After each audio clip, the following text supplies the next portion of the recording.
अगर election rig होते हैं, अगर भारत में सवालिया निशान उठता है वहाँ के इलेक्शंस के हवाले से, फिर वहाँ की आवाम को देखना पड़ेगा कि पूरी दुनिया उनकी रेपुटेशन को किस तरीके से देख रही है।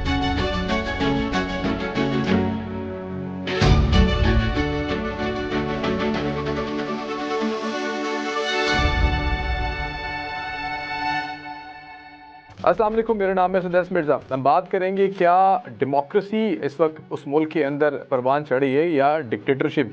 बहुत संगीन किस्म की चीज़ें हमारे सामने इस वक्त आ रही हैं, उसके ऊपर डिस्कस करना बड़ा ज़रूरी है। क्या भारत में जमहूरियत का कत्लेआम हो रहा है? क्या वहाँ पर जमहूरियत दम तोड़ रही है? ये बात करना बड़ा ज़रूरी है। वहाँ पर जो सूरत हाल है उसके ऊपर बात करना बड़ा ज़रूरी है। बगैर सबूतों के लोगों को जेल में डाला जा रहा है, अपोजिशन को कुचला जा रहा है। और बल्कि मीडिया की बात करें तो मीडिया वहाँ पर बगैर सबूतों के वहाँ पर एक ही पार्टी की साइड लिए जा रहा है। अगर हम बात करें बीजेपी की, तो बीजेपी के ऊपर ये इल्ज़ाम है वहाँ पर कि शायद उन्होंने मीडिया को परचेज कर लिया, मीडिया को खरीद लिया गया है। वहाँ पर इसी वजह से मीडिया को जो लकब दिया गया है वो बड़ा एक इंटरेस्टिंग है, उसको गोदी मीडिया कहा जाता है। अब गोदी मीडिया क्यों कहा जाता है? अगर इतने बड़े बड़े स्कैंडल्स आएंगे और वो मीडिया पर डिस्कस नहीं होंगे तो वहाँ की जो आवाम है उसको सोचने पर मजबूर भी करेगी, बल्कि वहाँ की आवाम ये देखेगी कि कहाँ कहाँ से आवाज़ उठ रही है और कहाँ कहाँ से उनके हक में बात की जा रही है। वो उसी को फिर सुनेंगे और उसी को फिर देखेंगे। अगर हम बात करें मौजूदा सूरत हाल की, तो वहाँ पर अभी इलेक्शन का समा बनने जा रहा है। अगर इलेक्शन के अंदर वहाँ पे क्या मामला तय होने जा रहे हैं, इलेक्शन में क्या होगा, किस तरीके से इलेक्शन को खरीदने की बातें की जा रही है, उसके ऊपर आज हम पर्दा उठाएंगे। जाहिर सी बात है, अगर इलेक्शन कमीशन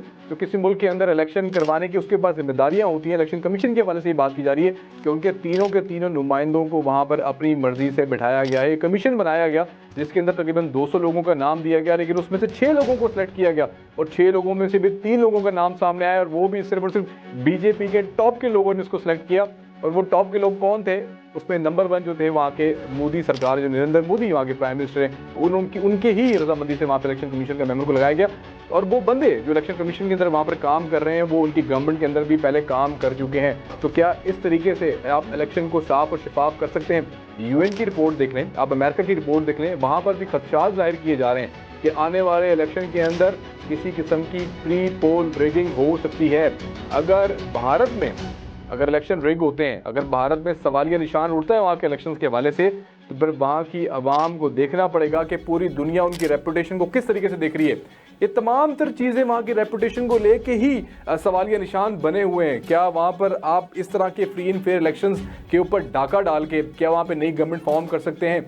क्या मोदी सरकार जिसकी 400 सीटों के ऊपर नज़र है, अगर वो अपने मन पसंदीदा कानून बनाने जा रही है, तो इसके हवाले से पूरी दुनिया में जो रिपोर्ट सामने आ रही है वो बड़ा ही खतरनाक होगा। तो इस रिपोर्ट में ये बात कही जा रही है कि तकरीबन इस वक्त इंडिया की जो डेमोक्रेटिक सिचुएशन है वो इलेक्टोरल ऑटोक्रेसी में तब्दील हो चुकी है। तकरीबन आप डिक्टेटरशिप के साथ ही खड़े।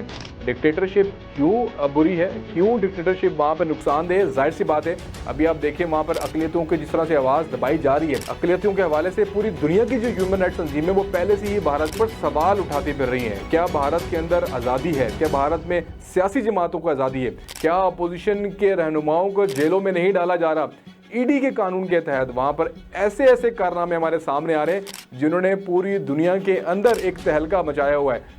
भारत जिसको डेमोक्रेसी का बादशाह या डेमोक्रेसी किंग कहा जाता था, आज ये सूरत हाल है कि वहाँ पर अपोजिशन रहनुमाओं को जेलों में डाला जा रहा है और जेलों में डालने के बाद उनके ऊपर कहा जा रहा है कि आपने सबूत पेश करने हैं। ये दुनिया में कौन सा ऐसा कानून है कि पहले गिरफ्तार करो, उसके बाद आप सबूत पेश करो, अगर सबूत पेश ना कर सके तो फिर सारी जिंदगी जेलों में सड़ो। अगर इस तरह के मामलात रहे तो फिर जिस तरीके से वहाँ पर बॉन्ड्स के हवाले से करप्शन में एक अहम तरीन होशरुबा इंकशाफात सामने आए, अगर उसके ऊपर अगर देखा जाए तो मेरे ख्याल से एक अलग से ही मुंह चढ़ा रहा है पूरी दुनिया को भारत का ये सारा निज़ाम। क्या भारत के अंदर डेमोक्रेसी है? क्या इन तमाम तर चीज़ों के ऊपर सवाल उठने चाहिए? क्या बात करनी चाहिए? ये बड़ा इंपॉर्टेंट है। इस वक्त हमें इस व्लॉग के अंदर आपको इन्फॉर्मेशन देना बहुत ज़्यादा ज़रूरी है। ये क्यों तंजीमें उठ रही हैं? क्यों नागालैंड, असम, अरुणाचल प्रदेश की अगर हम बात करें, खालिस्तान तहरीक, उसकी क्यों ना हम बात करें? अगर आप किसी और मुल्क में जाके उनके रहनुमाओं को कत्ल करेंगे, बाद में आपके ऊपर उसका ब्लेम भी अगर आ जाएगा और वहाँ के सरबराह के साथ फिर आप बदमाशी से बात करेंगे, तो फिर ये तो इस वक्त दुनिया में आपकी नहीं चलने वाली। इसका नुकसान सिर्फ और सिर्फ आप लोगों को ही होने के लिए जा रहा है। अगर हम बात करें वहाँ पर उठने वाली तहरीकों में, तो तहरीकों में कहीं ना कहीं से तो कोई ना कोई गलती आप लोगों की भी होगी। जाहिर सी बात है, अगर हम मोदी सरकार की बात करें तो ऐसी कौन से ऐसे मसाइल हैं जिनके ऊपर उनको काम करना चाहिए, जिन पे वो काम नहीं कर रहे। एक अहम तरीन रिपोर्ट के बाद हमारे सामने कुछ सामने आई है कि किस तरीके से कंपनियों को खरीदा जा रहा है, कंपनियों के मालिकों की जो वफादारियां हैं उनको तब्दील किया जा रहा है। अगर कोई कंपनी उनको फंड देने में नाकाम रहती है या किसी हवाले से उनको आंखें दिखाती है तो उन कंपनियों के लोगों को धमकाया जाता है, उनको डराया जाता है। बाद में उन कंपनी के सरबराहों को अपनी पार्टी में शामिल करके उनको टिकट जारी करने के बहाने उनकी कंपनियों के अंदर से भारी रकूम को जो है वो बटोरा जाता है, बल्कि मैं सीधा सीधा एक लफ्ज़ इस्तेमाल करूँगा कि लूटा जाता है।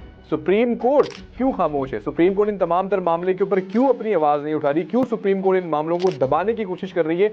ये वो तमाम तर चीज़ें हैं जो भारत में रहने वाली आवाम ये जानना चाहती है, वो सोचना चाहती है कि आखिर क्यों भारत में जो है वो डेमोक्रेटिक जो नॉर्म्स हैं जिसके बारे में वो जाना चाहता है वो क्यों दम तोड़ी है, क्यों डिक्टेटरशिप जो है वहाँ पर एक परवान चढ़ती हुई हमें नजर आ रही है। ये तमाम तर चीज़ें ऐसी हैं जिसके ऊपर सवाल उठाना बड़ा ज़रूरी है और आप लोगों को गौर करना भी बड़ा ज़रूरी है। जाहिर सी बात है, आने वाले इलेक्शंस अब करीब हैं। अब इलेक्शंस के अंदर क्या होने जा रहा है? क्या प्री पोल रिगिंग का इल्ज़ाम जो लगाया जा रहा है, बल्कि हमें देखा जाए प्री पोल रिगिंग तो वहाँ पर हम उसकी बात कर सकते हैं जहाँ पर अपोजिशन मौजूद भी हो। यहाँ पर तो अपोजिशन मौजूद ही नहीं है और जो बची कुछ अपोजिशन इस वक्त भारत के अंदर मौजूद है उसका भी गला दबा दिया गया, बल्कि गला दबा कर उसको मार दिया गया। अगर इस तरह की आवाज़ें नहीं उठेंगी तो फिर कौन इनके बारे में आवाज़ उठाएगा? ये था फिर आज का व्लॉग। मुझे उम्मीद है कि आप लोगों को ज़रूर पसंद आया होगा। मैं तो आपका होस्ट असद मिल रहा हूँ।